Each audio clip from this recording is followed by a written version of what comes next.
Tokyo One Piece Tower desu. Yokoso. That's your pirate voice? I thought you'd be like, Yokoso, arr. Man, I want to buy this camera, but it's so expensive. I have the money, but shall I tell my wife now or after? They couldn't afford to have a wireless system focus pulling. You need to do it by eye? I had to do it by eye in camera. All right, now this is what I'm here for. So I was able to hire 9 first ACs in Japan. 8 seconds, 5/3 for data wrangler. Damn. The bonsai leaves 180 years, 200 years studio, which was so scary because there was no elevator. We have to bring it to 3rd floor and had no insurance. Wow.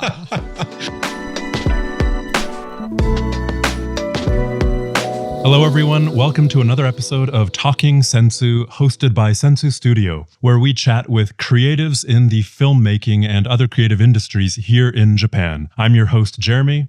And my name is Hai. And today we are joined by our guest, Erjol. Hello, everyone. And Albanian-born director, first assistant camera and photographer based in Tokyo now. One of his notable projects is the documentary Living Art, which follows basically a bonsai artist, Daisuke Mariko, and explores the relationship between the father and son. But before we go deeper into your work, I want to start off our podcast with just a simple question like, what actually brought you to Japan and since when are you here? Well, I'm married to a Japanese and I met her in South Korea 20 years ago when we were both students. So we were on and off Korea and Albania. And then 2015 somewhere we decided that it wasn't suitable for her to live in Albania because we wanted to live there. And then we tried South Korea. That also didn't work out. Visa issues and all this kind of stuff. And then, well, Japan it is. That's how we decided. And then 2016, September, somewhere, we moved to Japan. So is your wife from the Tokyo area? No, she's not from Tokyo. She's from Tottori. Tottori, okay. Yeah. Have you ever lived there? No, I actually visited there once for work. Oh, okay. in this 10 years in Japan. Since Japan was not your first choice of residence, what was it like when you first came here? I mean, how was it? Quiet. Like super quiet. I didn't expect to be so quiet in sense of like the neighborhood, the people, everywhere, the train stations. I lived in Korea like on and off for about like 5 years, but it was always loud and everybody was so expressive. Like I wouldn't say the smell is bad, but there was a certain smell everywhere, like the kimchi in the trains everywhere. It's not a bad thing. It's just like people have to get used to once they get to live there. But in Japan, it was everything just so quiet everywhere. It's interesting actually because when I first moved to Tokyo in 2015, what struck me is how noisy it was. Really? I was in Ikebukuro and working in Shibuya. So, I was always in the downtown areas, but it was always like big announcements from trucks, whether they be like garbage trucks making a turn in a residential neighborhood or like the giant billboards up in Shinjuku and Shibuya or the music that they play on some of the streets and, of course, the political trucks. And I was just kind of overwhelmed by the noise at first. But I'm also coming from Canada, so I have no idea how it is in Korea or Albania. But it's kind of curious that we've had these very different impressions of when we first arrived in Japan. Probably because the first 2 weeks actually, I moved in Hakone because we didn't have a house in Tokyo. And that was another thing where, because I was a foreigner, I couldn't speak Japanese. So landlords, they didn't want to, let us rent their apartment. So we took the Chuo line one by one all the way down to Hino, next to Tachikawa, where one company said yes, and that turned out to be another story to tell. Oh, okay, all right.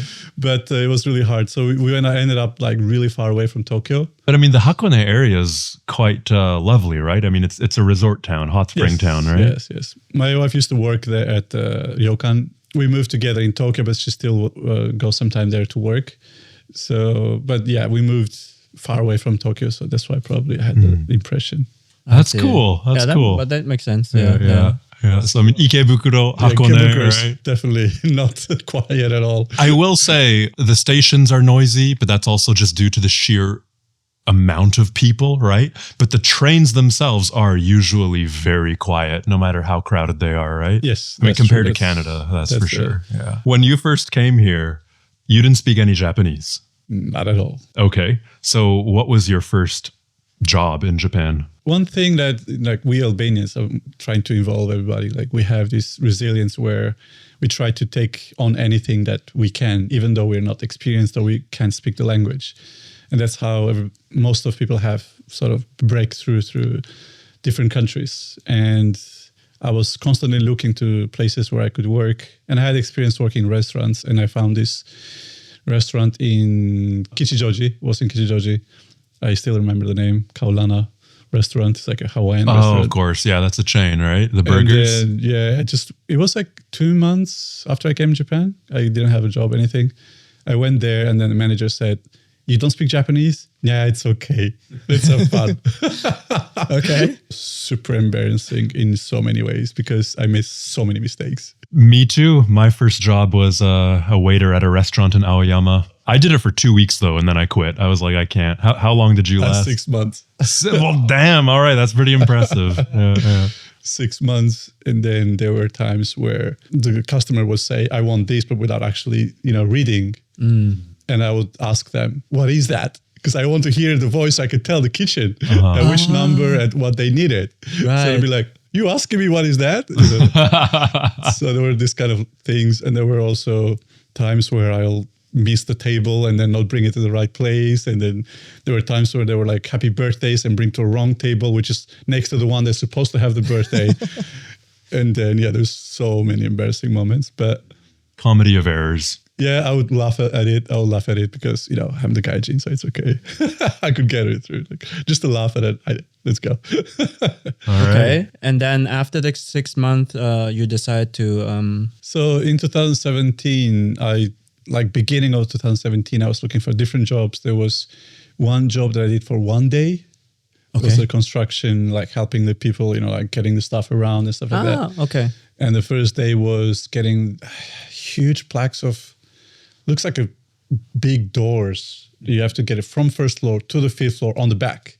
Oh my the whole gosh. freaking day. I heard of these kind of jobs. Yeah. Like you do like every day something else. Something else. Sometimes it's yeah. easy, sometimes it's not. And you're like super physical. I see. And I appreciate that day a lot because I could see sort of like a different part of like industries, like what happened in Japan. And then there was this guy who's like a beast. He was there like 5 of them, and it just like skyrocket, like go up really quickly. But the worst part of that job wasn't the job itself, was how many penalties there were. Okay. Penalties. In what form? If you're late, and they'll cut you like Nisei yen. Like 2,000 yen. Yeah. So not only were you doing basically like slave labor, you were almost a slave due to the penalties. Yes. Brilliant. Yeah. It sounds like ancient Egypt. So many penalties. And then if you didn't answer the emails, so basically there's requests. They send an email, you say yes or no to get a job. I see. And if you didn't answer before 3 p.m., they'll penalize you. Okay. And there were other penalties that they were kind of hidden. And then I didn't answer the next job like at 3 p.m. It was like 3 something over. And then I got penalty. I got actually 2 penalties. Yeah. For that one day. For one day. Yeah. And then I ended up getting like, I don't know, like 4,000 yen or something. It was insane. For a whole day. God. That sounds like my salary when I was like, delivering like newspapers back in the days when I was like 14 or something. Oh, I thought you meant here in Japan. And I was like, whoa. In Germany.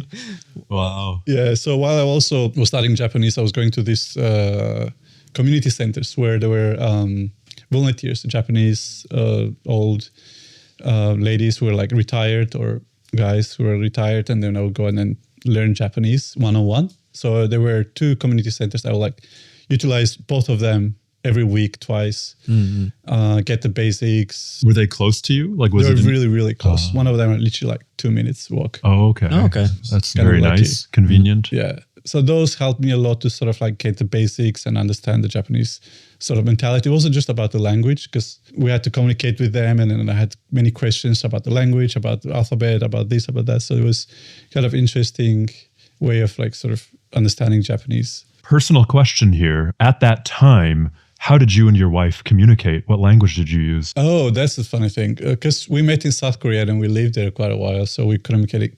First communication language was Korean. So you spoke Korean Yes. before Japanese? Yes. Wow. I talked to her in Japan in Korean. And a little bit mix in English. And then I started mixing Japanese, English, Korean.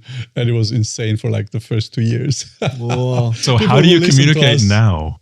Now totally Japanese. Wow. All right. Just like you. Impressive, man. Yeah. Okay, so how many languages do you speak now? Almost 5. Damn. Because I'm starting to forget Korean. I can totally read. It's very, very easy. Once I learned the alphabet, it was just almost impossible to forget. Yeah. Because there's a limit on like characters, right? There's only 24 and it's like a puzzle. And then the way that I was taught, it was very, very easy. And then like wow, I learned it in 1 week.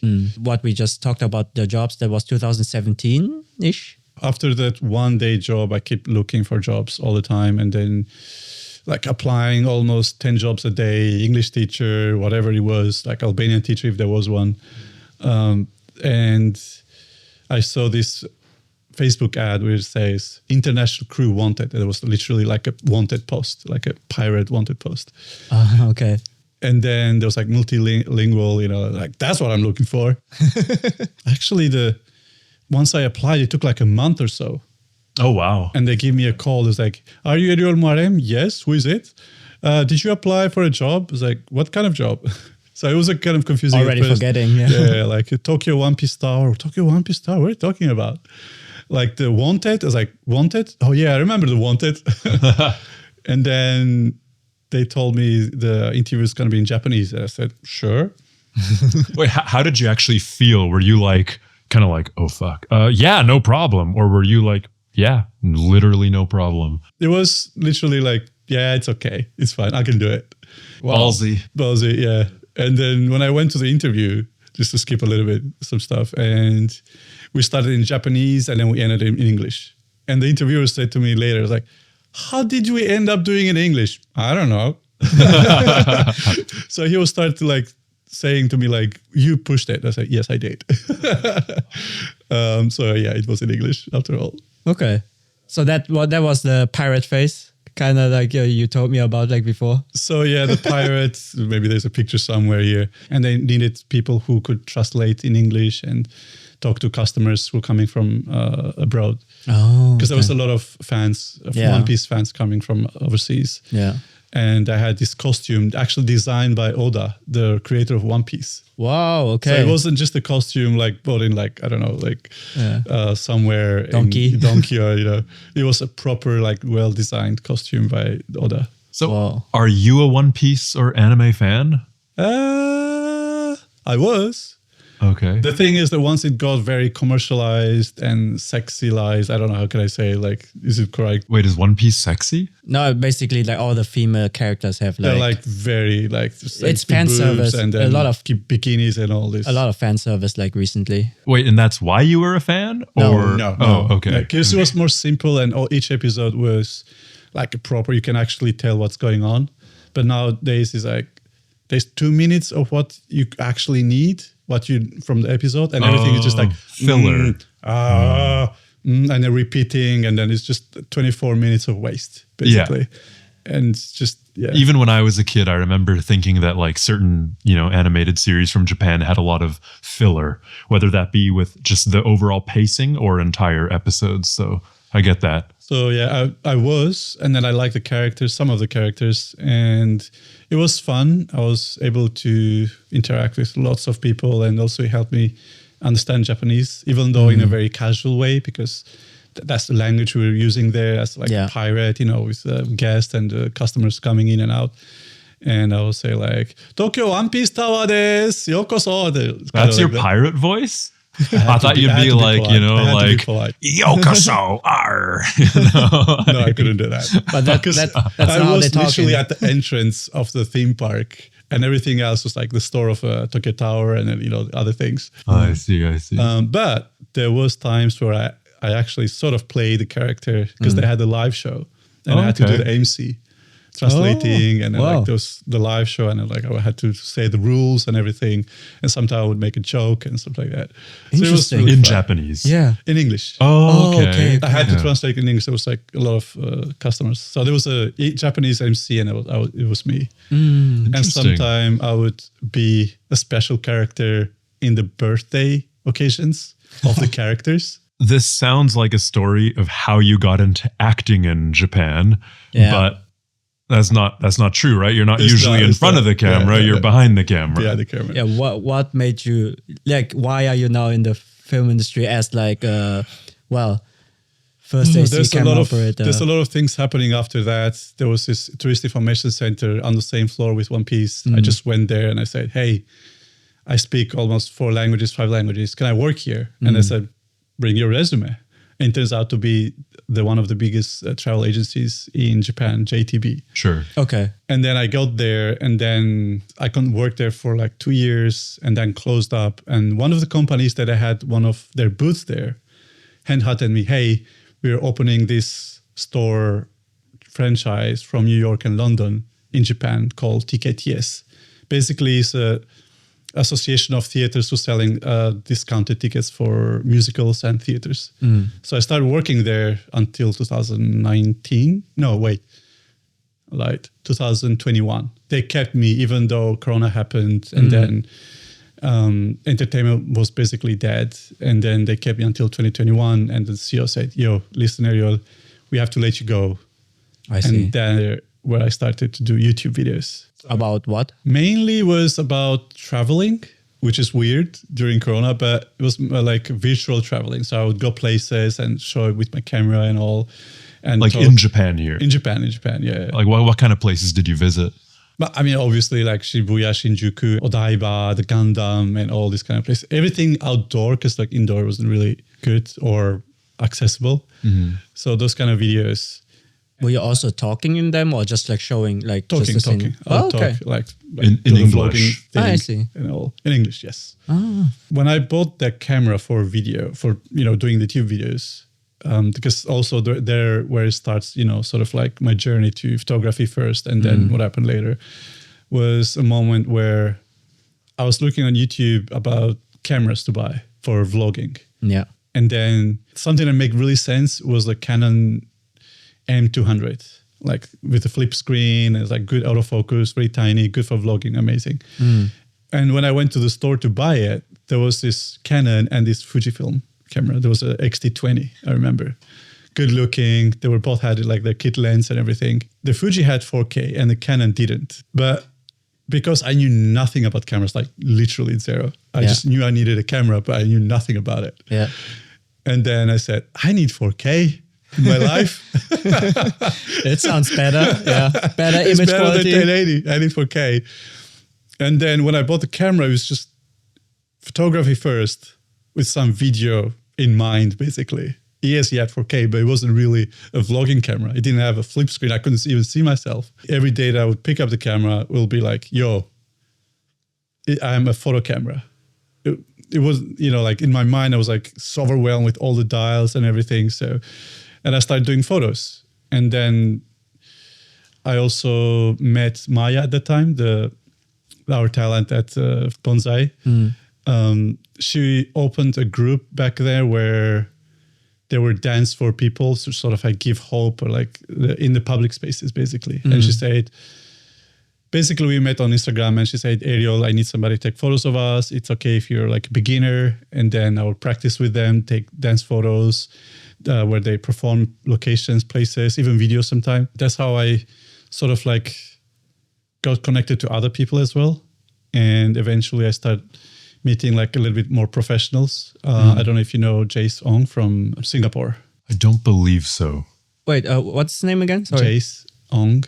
I think I've met him at Christoph's birthday. No? Probably. Was he there? Yeah, he was there. Yeah. Yeah. I think He was I met there. him. Yeah. And so it happened that we were neighbors, actually, like 5 minutes walk. Okay. Yeah, and then he was Where were you living at this point? Hino, next to Tachikawa. Oh, okay. Still so you went area. from Hakone to Hino? Yeah, I see. And I asked him, yo, Jace, take me at your job. I just want to see what you do. I can help whatever I can help, assist you, you know.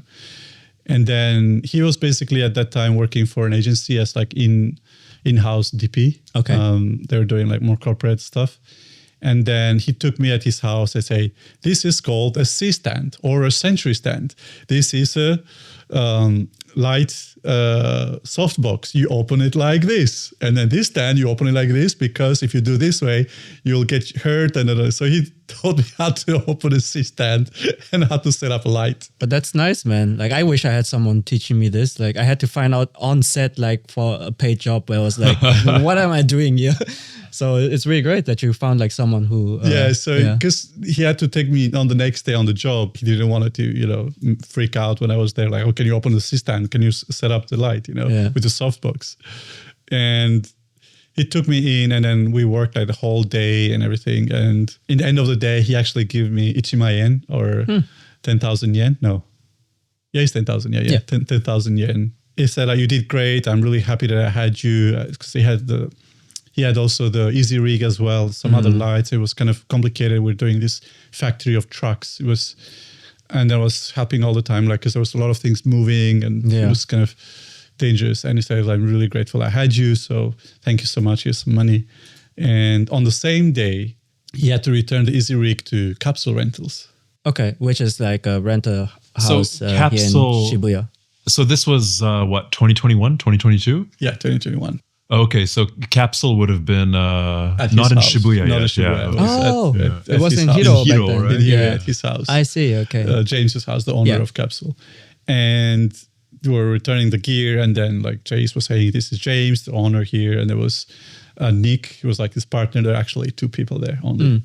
Yeah. And James was like, oh man, I need somebody here. Like, it's getting so busy here. And then Jace was like, yo, this guy is looking for a job. And then I got the contact, and then I got my first interview with Nick, the guy who's more responsible about the work there. Yeah. And we were having an interview, and I said, I have no experience whatsoever, but I'm so interested. I have a lot of interest in this kind of world, I said. And then the first thing he said, this could be very, very good for you. And if you do a camera assistant, you can make up to $700 a day. I was like, it's like my world of earning money a day was not more than 2,000 yen, 3,000 yen a day. That was my level of my sort of like skills, my what I knew until that point. Yeah. You know, and what was like 35 years old. Yeah. And when I heard that, I was like, I'm going to invest so much in this, learn so hard, whatever it is, however it is. I will go to on set for free. I'll help whoever needs anything. So, and I started Capsule basically just doing the barcodes and stickers, putting in every single gear. Yes. And that gave me the opportunity to basically touch everything. At Capsule, James didn't have anything that it's not cinema. You know, like lenses that cost like $60,000, or camera that cost $90,000, like the RE Mini or the LF or the red Komodo at that time. He had two LFs, and they had the Sony Venice one as well. So he had a couple of cinema cameras, proper cinema cameras. That's a really big jump from like your... the Fujifilm, right? 60-20. So now, before we start talking about like the most expensive cameras in the world and, you know, the actual job of ACing, I want to go back to what you mentioned about, you know, wanting to vlog and picking up the Fujifilm camera and getting into photography. Like, did you already have an interest in photography, or where did this come from? It became a natural interest. I think I had no interest in photography or actually making videos.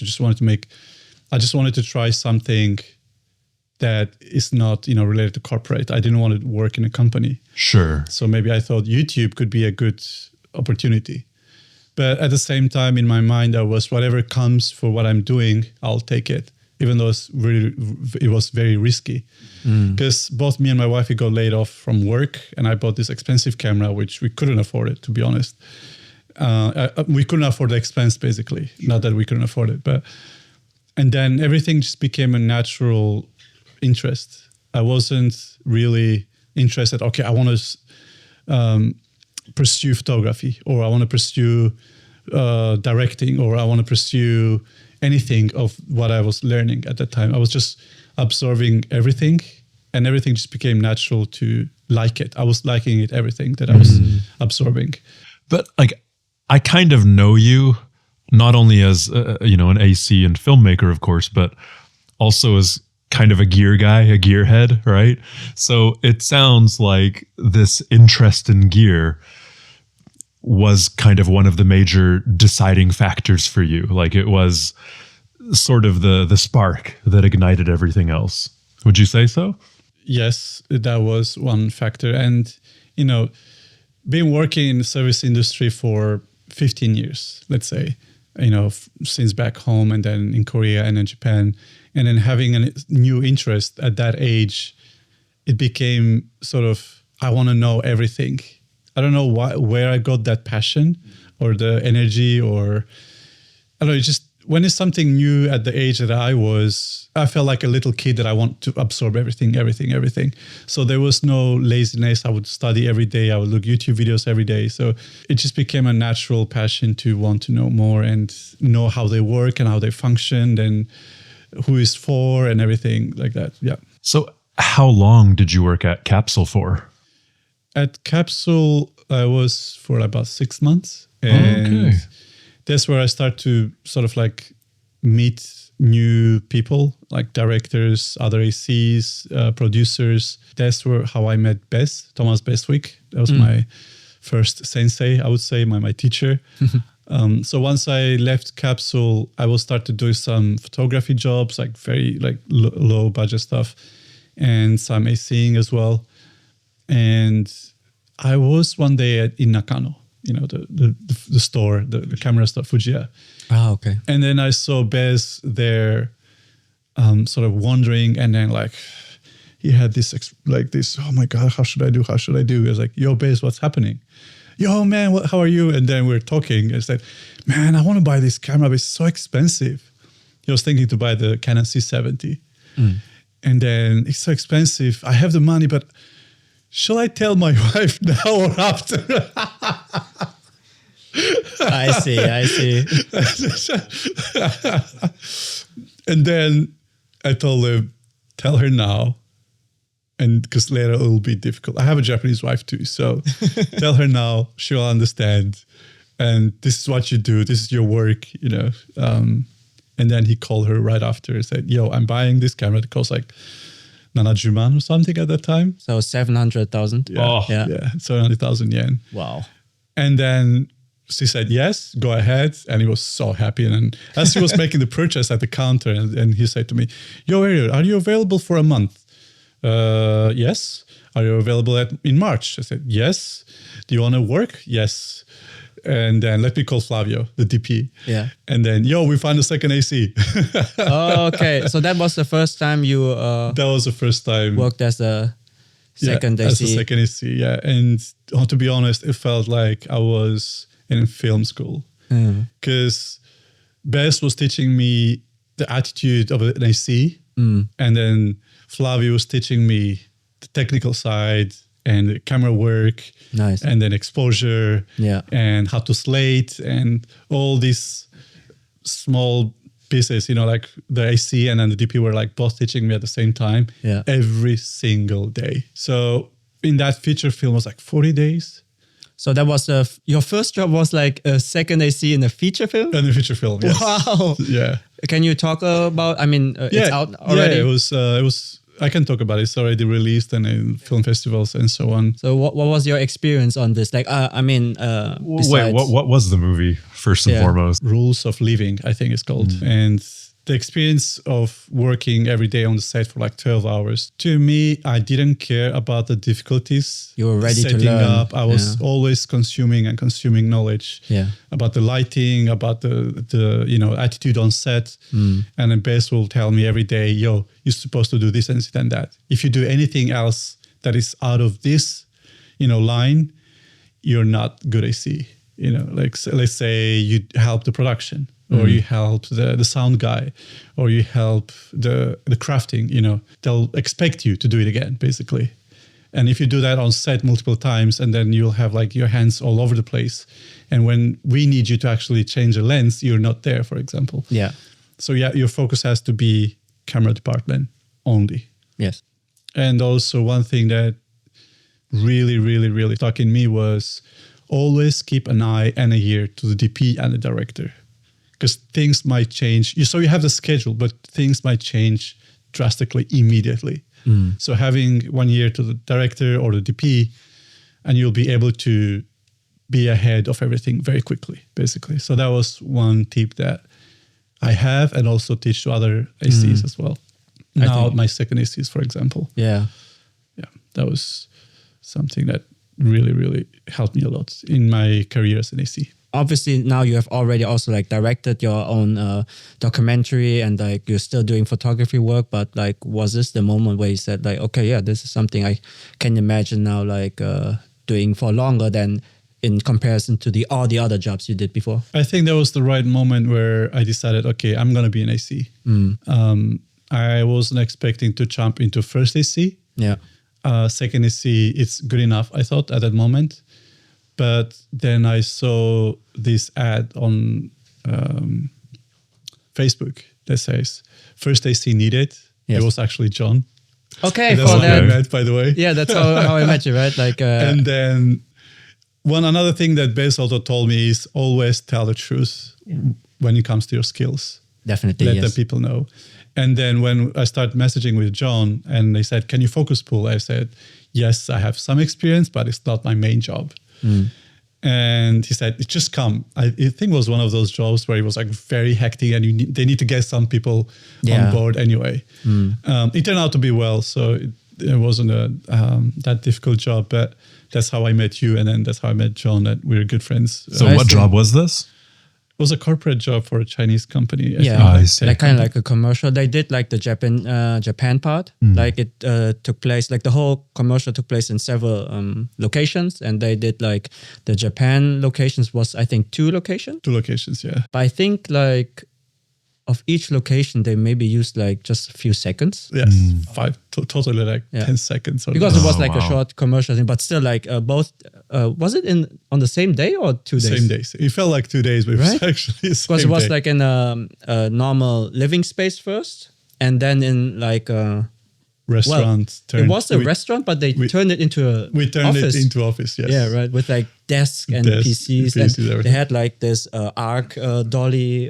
We had this, Yeah. dolly that goes like a half circle dolly. We had, it was. So one thing that I think maybe we should actually talk about briefly, just for anyone who might be watching or listening to this, who knows what a director does, knows what a photographer does, but they might not know what an AC does. And we've talked now about first AC and second AC. So do you think you could give us like a brief rundown on the duties of those 2 positions? When it comes to the duties of a second AC, mainly, because there's different. There's the Japanese second AC and there's the more international ones. But since we're speaking English, let's say it's like the international second AC. Okay. Basically, when you're called to work for a production, let's say a documentary, and the first AC and the DP would compile a list of equipments, and they will talk to the rental house. And the second AC will be involved in the communication as well, because he has to know what equipment we have. And once we're called on the prep day, there's a prep day before we go on actual set to test everything that works well. The second AC would help the first AC to sort of build the cameras, depending on how many setups we have. Let's say we have a gimbal setup, and we have a Ronin R2, which is much bigger gimbal. And then we have a camera that will go on sticks, but also on the Easy Rig. So we have to test all these equipments, make sure that everything works well, all the pieces are like well connected so nothing falls. We test the lenses. So the second AC basically will make sure that we have all the equipments ready to go. And together with first AC, we make sure that we build everything on time. and make sure that all the lenses work, the camera works. The second AC, again, will basically start to label things, make sure that each bag has a certain, let's say a matte box and filters. That's where they go together, right? So when they say, hey, can I have a filter? So the matte box and filter are there together, right? Yeah. Or a diopter. Sometimes we use the focus rings, and then let's say we have the camera box. And then each focus ring, let's say, is together with each focal length as marked. Or make sure that the gimbal is, the batteries and everything are like in one place. Yeah. Like camera batteries, either V mounts or like DSLR cameras, they're like in one place. So it's easy to sort of like know where they are. And on set, one of the duties is make sure you know the priority, which means camera has to be ready before everything else. So basically sticks, camera, battery, media has to be in the camera. So that's second AC. And first AC will set up the monitors or other equipments that need to be set. Monitors, like for example, for the director, on the camera itself, and then for the client as well, or like. Usually the camera is already built, so we take it built as it is. So the monitor is there. Some occasions we might not be able to mount it, but just we mount the monitor. So making sure that the monitors for director, client, and if there is any like art department that needs as well. So up to 4 or 5 monitors need to be set wirelessly. So we've talked a lot about the all of the setup that leads into making a production happen. But when the production is actually happening, once everything has been ordered and, driven to the location and set up, and assuming the production is big enough to have a first and second AC, or maybe more, maybe multiple, is it the first or second AC that is, changing the lenses or focus pulling and so on? So the first AC will focus pull. And if the DP says, can I have a 50? The first will ask the second to bring the 50 millimeter. And then the first and the second will change the lens. So basically it's kind of like the second will go grab the lens, bring it. Yeah. The first will, change them and swap it and bring it back to the second. I see. And then changing media, is that also the second AC? Depends on how big is the production. Yeah. It could, usually it's the DIT's department to change together with the first AC. But usually second and first AC will call it, find the right timing, because like we're rolling and everything is like, sometimes hectic. We'll find the right timing. It's like media change, and then we swap and we make sure we exchange properly. Because sometimes we made a mistake and like you don't exchange properly and you put the same media inside and you start formatting. So always make sure that take out the sticker A001 and then we put we tape it over the reading part, the reading part of the media. You can't even put it in the camera. So that is like hot media, we call it. Yeah. And we put it in a case that is called hot media. Do media. not format this one. We put it in a case that says hot media. That's also second AC job to sort of like label the cases, like hot media case. And we take the cold media, put it inside, quick check and format. These practices are tremendously helpful, and since I was never really on a film set of any great degree before that, the time that I first met you, when you were luckily available to help out as an assistant on a photo shoot, I thought that everything you did, including, all the labels you were making and trying to make sure that the tethering could like work out in some way, it was all very, very helpful. And I was very impressed the first time I met you. So it's really interesting to hear about your background on this, To me, focus pulling seems like a really challenging skill. I understand now, with all of the modern tech and equipment available, that there might be some kind of like tricks or software or something that will aid focus pulling to go as smoothly and perfectly as possible. Whereas probably like 40 years ago, it was all just done very manually, and people missed focus a lot. You can see in old movies when something is kind of out of focus or a bit too soft, right? Whereas we don't seem to run into that on any level anymore, right? But nonetheless, I mean, how was it to learn focus pulling? Since I was on set with Bez and Flavio, because Flavio was AC for a long time, he would teach me exactly how it kind of works in theoretic way. Like the further you go, the more focused instances you get. Even if you're like 1.5, or if you're like 10 meters, you don't get this much, but you get like slightly, more distance in focus, right? So, and then once you go closer, you need to really like go hard on the wheel to get it like in focus. So once you're like far away, it's like very millimeters, and I did one of those projects. Eventually it would happen. I thought one of those projects where they couldn't afford to have a wireless system focus pulling. You need to do it by eye? I had to do it by eye in camera. All right. Now this is what I'm here for. Yeah. So there were two situations like that. There was one with the digital camera. Yeah. But I had the monitor, so I could look at it. But there was another time where there was a film. That was actually my first time working with film and do focus and do the swapping on the magazines and everything. Wow. Like do the film loading and everything. Yeah. On 35mm. Okay. That was so exciting, and I wouldn't say stressed. I was like super focused. Like I would like, how Japanese, sometimes they do this, with finger, check this, check that. Oh yeah, like for example, the train people, they're Oh, always sure, yeah. Even it's like now, kind of like a routine yeah, for them. it's like a routine, because like check. And then if you miss something, you'll know it. But if you do it with finger, if you do it in your mind, it's kind of like, it's possible you miss something. You tend to skip. Yeah. Because, take the skip. So I was doing this all the time, like roll the camera, like pointing with the finger. Pointing with the finger, okay. everything that it's working properly. And so with the digital one, it was a short film. I learned that the fee was like 10,000 yen a day, which is very, very, very low for a really difficult position.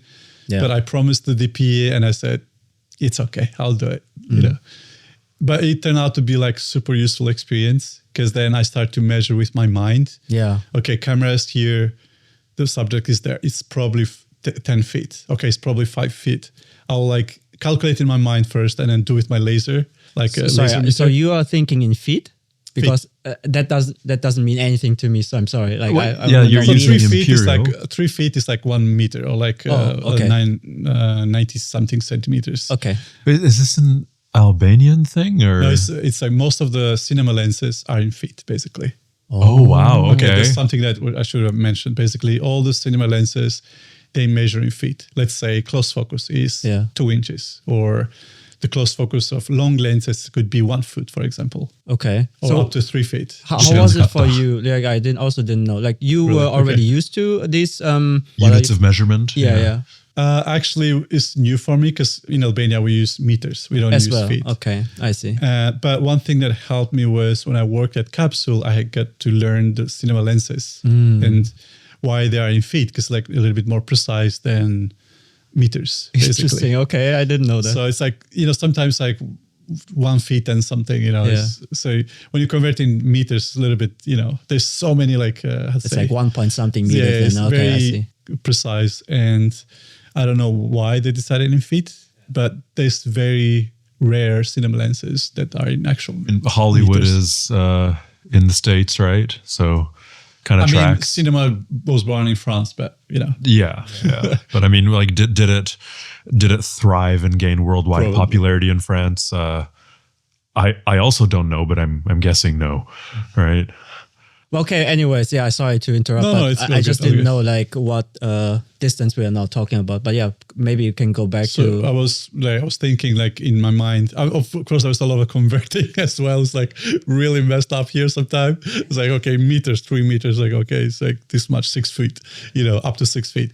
And then I'll put the laser and then adjust the difference, let's say. And then it turned out to work well. And the 35mm as well I had to basically laser it and then focus, laser it and focus, laser it and focus it. What So does that what mean? is Sorry. this laser that you're using? Oh, you know those lasers that you measure the distance, like in constructions. Okay, or- I know of so I them. put the Yeah. laser, the back of the laser in the focus plane of the camera. You know the focus plane, right? Sure.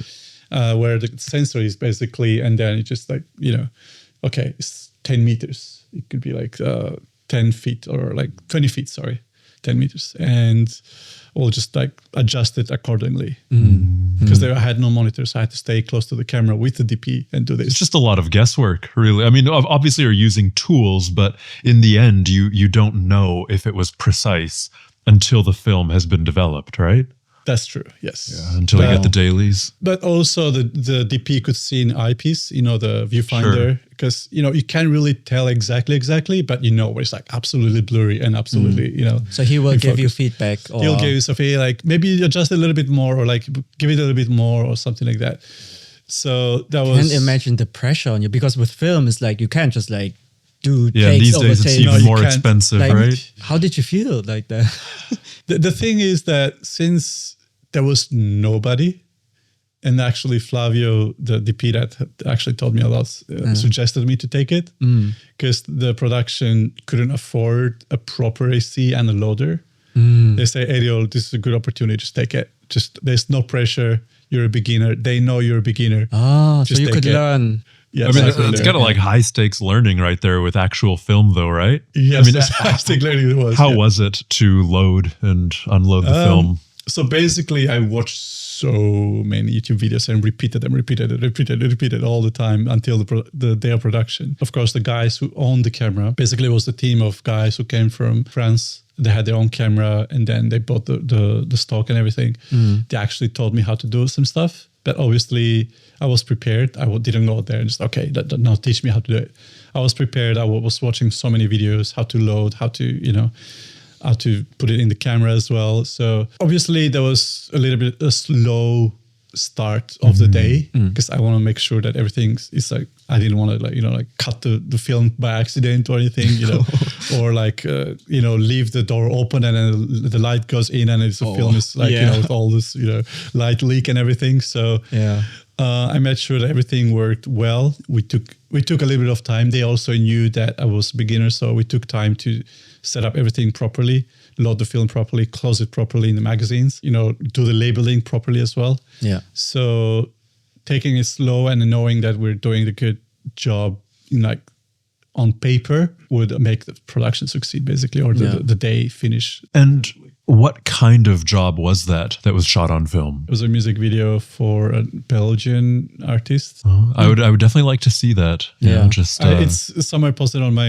Instagram. I feel like there's a skills. lot of stuff posted on your Instagram. I mean, There's a lot, yes. you're good at the promotion. Once you scroll, you'll see there's a picture of the rolls and then the magazines and there's a picture I of the see. actual production. So Okay. You have seemed to do a lot of like concerts where you're like Like managing. idol concerts. I don't know if they're all idols, but my point is basically until now we are talking about you doing first AC for like one camera for one DP, but those projects are like tons of cameras where you're like managing tons of ACs under you and you're like kind of like, I don't know if that's the right word, but like kind of like the camera chief or the, I don't know, first AC. Like you're basically leading the whole team, how this is different from these kind of projects. one thing that I was really, really looking forward in my career as AC, I want to bring a lot of people in one big production. I didn't know how this is going to happen, but I always had this sort of imagination in my mind. I want to bring like all sorts of ACs working on a big production. I want to have this big production under me.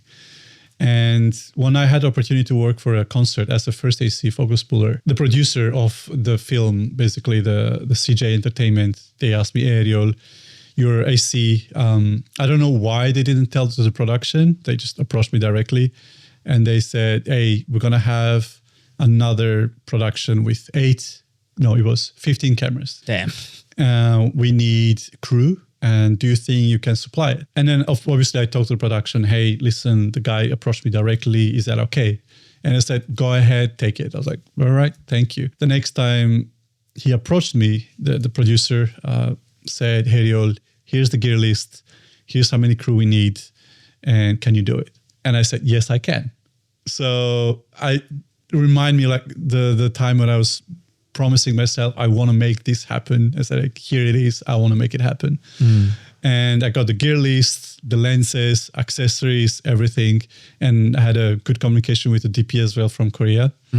And we communicated with Sanwa. That's how I started work with Sanwa for the first time, the Sanwa Rentals. I got the ACs that I thought they could do a good job, basically. Another thing as a first AC basically is you have to have a sort of a database of people that you know they can do a certain job. Yeah. Because there's first ACs who can actually do film, but there's first AC like very skilled in digital, but they cannot do film. So there's all these kind of things. Yeah. And there's ACs who can do commercial, but they cannot do feature film. So there's all sorts of levels, I guess. Different skill sets you need for different kinds of projects, right? Yes. And for that specific project, the director and the DP and the producer said it needs to be in focus all the time. Yeah. Because they shoot in 8K and they're splitting into 3 to 3K. 3K, 2K, 3K. So it's basically like 3 screens. They're projecting 3 screens. That's the Screen X, basically. So I made this production happen and I put the team together, all those gears. How many ACs? How big was the team? Was 9 first ACs because they brought some from Korea. So I was able to hire 9 first ACs in Japan. Yeah. And there were 8 seconds, 5 thirds, 4 data wrangler. Damn. It's like from where you started to like suddenly managing this big of, and yeah, it's also like the first time. This is something you can't learn on YouTube, right? There's not something you can learn on YouTube. Yeah. You need to have courage, yeah, desire, passion, and be very open about what you can and you can't. Yeah, as well. And then help each other help each other as well. And also communication, you have to be super quick. If you have something that's not going well, you really need to do it immediately because then they can find a way how to fix it. Yes. Because sometimes, even me, I hesitate to sometimes tell something when it's like a communication by emails. Maybe I'll wait a little bit. Maybe I can fix it, But in this kind of situation when it's like so much going on, you need to be very, very quick. Yeah. We had another project like that with the same company and it was like, again, like 10, 15 cameras. And one of the cameras, the back focus didn't work. No, it didn't work, but it wasn't calibrated. So the lens and the camera wouldn't focus at the distance that, let's say, is 10 feet, but actually it's not really 10 feet. It's like blurry. Okay. And thank goodness, actually Flavio, I called him because I really needed him to be on this set. And he knew how to do that.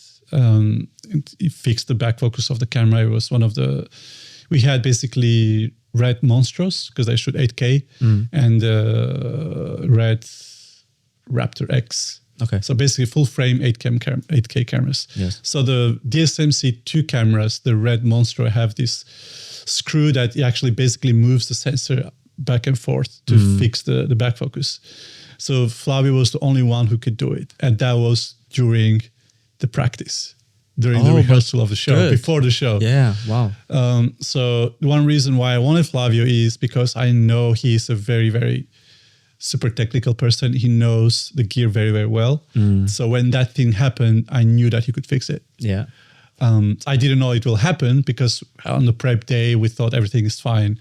But when we went there to, sort of like do the rehearsal and everything, one of the cameras didn't work. Yeah. Not didn't work, but back focus wasn't the focus was calibrated. off. Okay. So, and then I keep doing that for a couple of times and I'm confident I can do concerts as in foreign, like would say lead AC, but in Japan we call it camera chief. Okay, so that's the Japanese way of... Yeah, camera chief is a Japanese term for the... Like, is this a katakana title? Kamera chifu or something? Camera chief, yeah. Interesting. It's kind of cute, kind of cool. But the thing is that camera chief in Japan, they don't do focus. The second AC who's doing focus. The second AC basically only does focus, nothing else. And they have a third AC who deals with making sure the batteries are charging. The third AC is the second AC in international. Yes. Yeah, I think that's a good thing to maybe, now go to talk a little bit more about your documentary as where you worked as a director, right? That's direct, yes. Yes. The bonsai. Yeah, So, maybe like, you can just start. Yeah. Well, we could start with when did this idea first, take seed in your mind, and how long did it take for you to actually execute the whole thing and make it happen?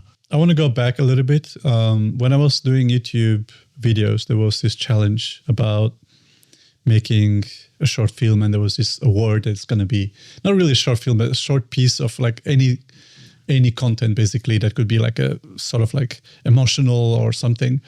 It was one of the YouTubers was giving like money, for example, first prize, second prize, whatever. And then there was this moment where I put this piece together. I was shooting with my phone. I didn't have a camera at that time because I was doing YouTube on my phone before buying the camera. So I was putting this piece together like at home, drinking a coffee, opening the light, all these sequences, So I had to think. I had no idea about composing, about like framing, about like exposure and everything. So I was just doing everything out of my mind, out of my imagination. And I think I always wanted to do something like that, but I knew that my level wasn't good enough. Or for example, if somebody says to me, can you DP this project?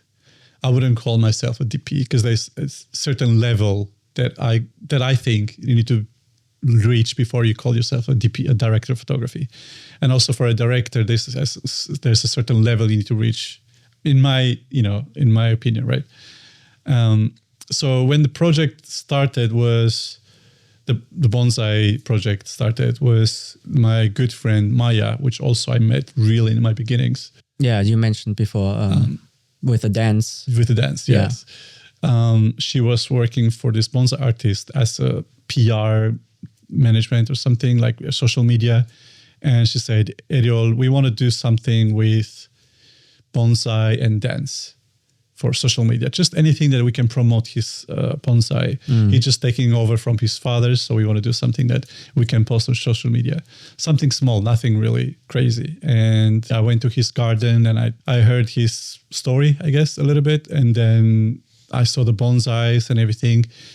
And I told him, what if we do something better? Like bigger. But bigger, like, what do you think? And I was explaining to him my idea.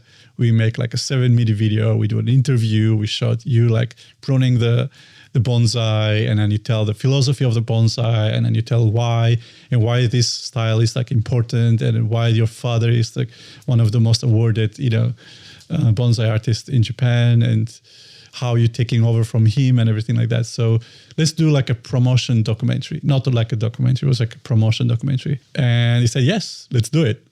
So to be honest, it was as we go. Nothing was pre-production. There was no pitch. There was no storyboard. There was nothing. Everything was in my mind first, and we took it as we went. Okay. Even the music, the director told me, ask somebody to compose it. You won't regret it. It's expensive, but ask somebody to do it. So at first I thought maybe just anything from Artlist, because it's just a promo doc. It's nothing that will go to film festivals, so it's not really important. He said, you're doing something for the first time, spending so much money, do it properly. So I asked somebody to do that, actually to compose the music. Compose the music, okay. And working with John as the DP, because I wanted a certain lighting that I wanted to do as well. And the teams that I called in favors, basically. Yes. Others, people who I helped as well in their productions. So there was certain things that I wanted to do in my way, the lighting, the composition. I wanted to make it artsy more than just commercially. The first day, okay, garden. Second day, studio. Third day, forest. So 3 days, basically. Okay. We take what we take at the garden with him pruning, and then, like some emotional moment where he start to cut and everything, so we can connect while he's talking. And the forest, basically, this living art sort of represents nature. It's not something that you put it on a wall and it's there. It's the bonsai lives forever, basically, if taken care properly. Actually outlives us, right? Like how long are they? Like they're like several hundred years or something like that. Yeah, I mean, I remember some of them were pretty ancient at the premiere, right? Yes. I was a little worried about getting close to them. 180 years, 200 years. One of the biggest one we had at the studio, which was so scary because there was no elevator. We have to bring it to third floor. Oof. It was 370 years old and had no insurance. Wow. Well, So the thing is that the artist chose the studio and he knew there was no elevator. yeah. So he just said, just bring a lot of people on set just to get them up. Well, I guess that's where your experience from your previous work, where you need to like walk up 5 stores of stairs. Yeah, exactly. With all those heavy stuff in my back. Everything comes full circle. Everything is like chain related, you know. But cool, okay. So 3 days, and then in the forest, I remember there was also the dance scene where you connected the. So there was a dancing where he talks about the philosophy of the bonsai and the living art. It lives in the snow, in the rain, and everything. So the forest sort of like represents how the bonsai sort of like goes through many seasons, and you know it's still there, right? Yeah. And we had this dancer that moves in the forest. Basically, it shows that it's alive. Yes. It's not something. It's still. Like we see the trees that are still, but actually they're alive. Well, which is why it's called living art. I Living assume. art. Yeah. Yes. Okay. And then we jumped obviously on his interviews, and he tells a story about how he took over from his father, and then the Satsuki bonsai is one of the most difficult bonsais to prune and to take care. Because basically when you take one that's 5 years old, you determine how it's going to be in 20 years. The shape and the form you give it at 5 years old, it's going to determine how it's going to look at 20 years old. And the post-production was kind of hectic in the beginning. Those were like struggling a little bit with some sound and the voice a little bit, but with help of like professionals, we managed to fix it and it went well. And the music, actually, I got a lot of praise from people that I like as a director, and they're like, "Oh, wonderful!" And the composer also did an amazing job. Like when I told him what I wanted, he understood it. When he sent the first draft, I was like, "Wow, that's what I want." Okay, nice. So that was something that I was really happy about. Can you describe a little bit the genre or the mood of that? Because like for our listeners, just so they can So imagine. when I talked to the composer, I said I want something that has a calm melody, but it has also like a crystal feel, like a crystal sound or like ocean sound, and the violin, and it has to be like sometime emotional depending on the moment.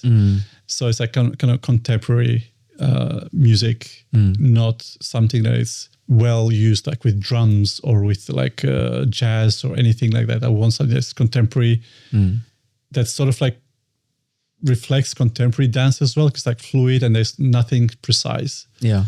And then he said, yes, I can do it. Okay. So that was really fun. And I'm glad that he did it quite cheaply, to be honest. Thank you. If you're watching. Yeah. And he also was really happy. Later on, he said like, yo, this is something I've never done before. Can I use it as my portfolio? Can you give me some kind of rights? Yeah. And I said, yes, I just wrote something in contract. I was like, okay, just freely use it. Oh, that's cool.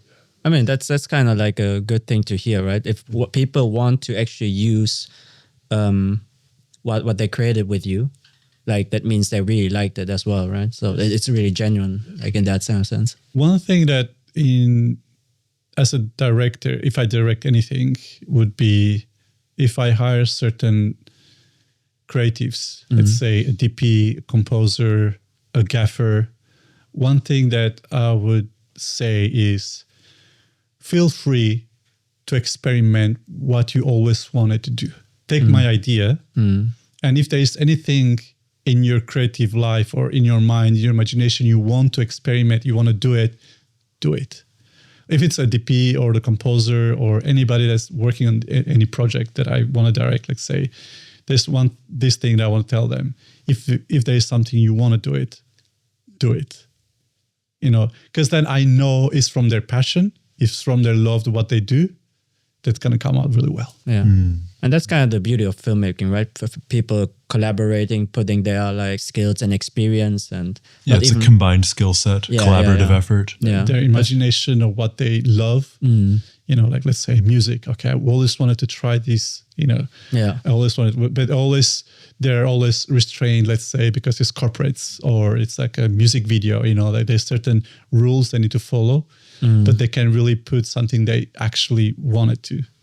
I'm just assuming, but no, I mean, I think that's a good point. Everyone can bring something different to the table, and you might end up with something quite unique if you actually give them an opportunity to do so. Exactly. That's my way of thinking as a director, I think. Yeah, that's a good mindset to have. Yeah. One thing though, what we always like to ask is if there's anything you are currently working on that you might be able to share with our viewers and listeners. I involved you guys in this project I wanted to, and I'm still not giving up. It's about a famous Japanese DOP, Akiko Ashizawa. Look it up on internet and you'll see who she is.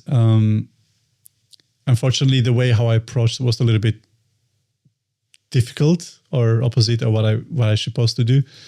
But the important thing is that the talent, or Ashizawa-san, she said yes, even though she refused for like 3 times.